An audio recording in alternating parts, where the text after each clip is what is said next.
and today we're going to be reading Bricktropolis, written by Beckles, illustrated by Cennet Kapkac.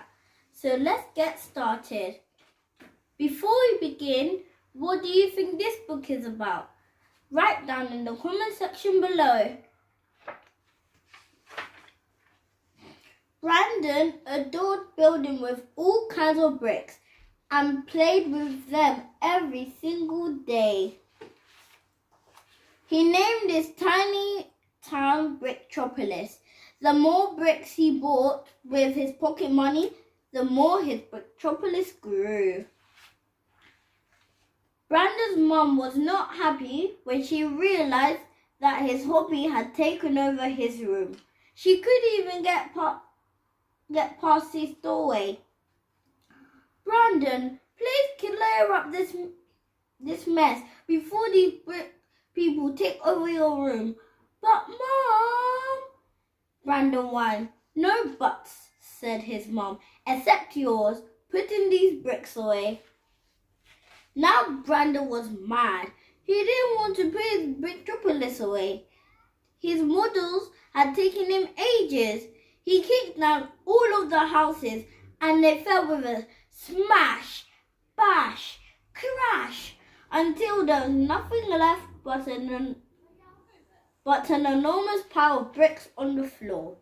That night, Brandon went to bed, still angry with his mom. He had not tidied up the bricks like she had asked.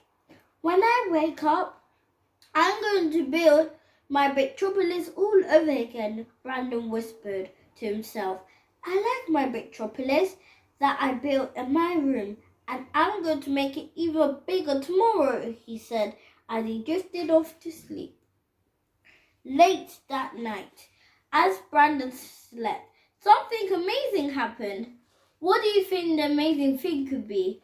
Write down in the comment section below. Very slowly, the brick people dug themselves out from the pile of bricks that covered them and stood up. They looked around them where their Bricktropolis once stood, but now there was only mess. The brick people began to build a ladder that went from the floor all the way up to Brandon's bed. Once they had reached the top, they carefully surrounded Brandon as he slept. A little itch on Brandon's nose woke him up at first, but he was too afraid to open his eyes. He held his breath, opening one eye slowly.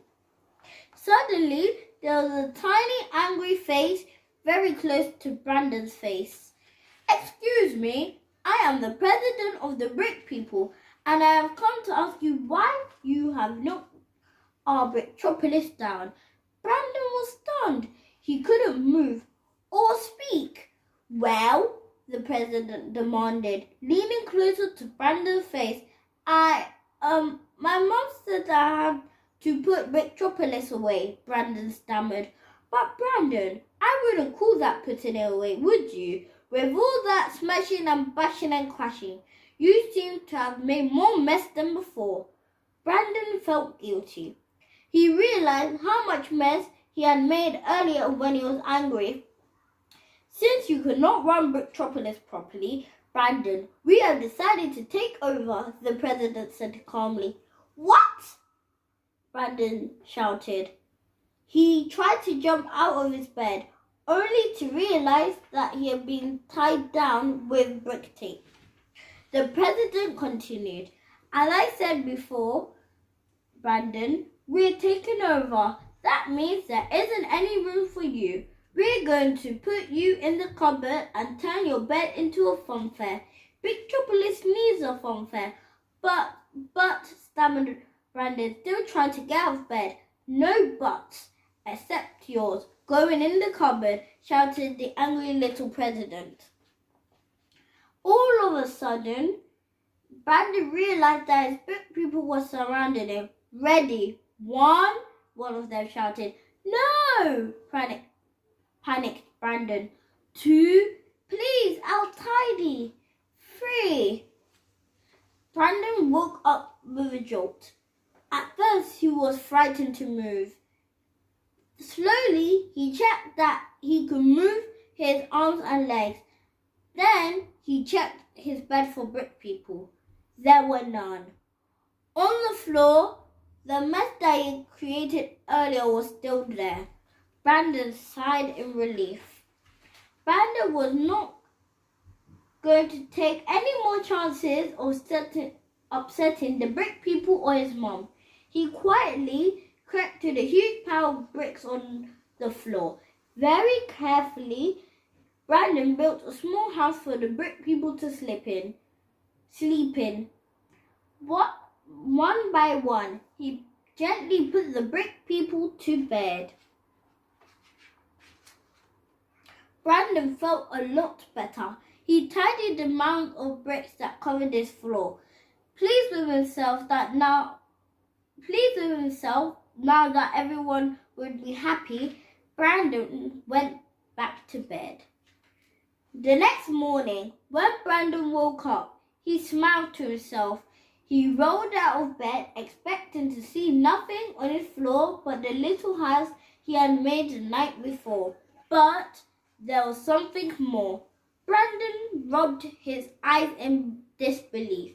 Next to the little house, bound out in bricks, were the word "Thank you." Brandon was stunned. He looked into the little house to see all of the brick people were exactly where he had left them. Unable to explain what had happened, Brandon neatly put away the last of the bricks. "You're welcome," he whispered into the window of the little house before going downstairs for breakfast. The end. Hope you enjoyed this story. And what did you learn from this story? I learnt that there's always tomorrow. Just because somebody tells you that you should put something away and it took you whiles to make, then there's always tomorrow. You can make it again tomorrow. If you know how to make it easily, then you can do it again tomorrow. And don't wait for somebody to come and tell you to tidy up your toys or just leave your toys on the floor. If you are angry, do not bash up your toys like he bashed up his Bricktropolis. All you need to do is just say, okay, put your toys away, then wait till tomorrow or when you have time, then you can build it again, play it, and then put it away again. Simple as that. So, hope you enjoyed the story. Keep reading. Bye.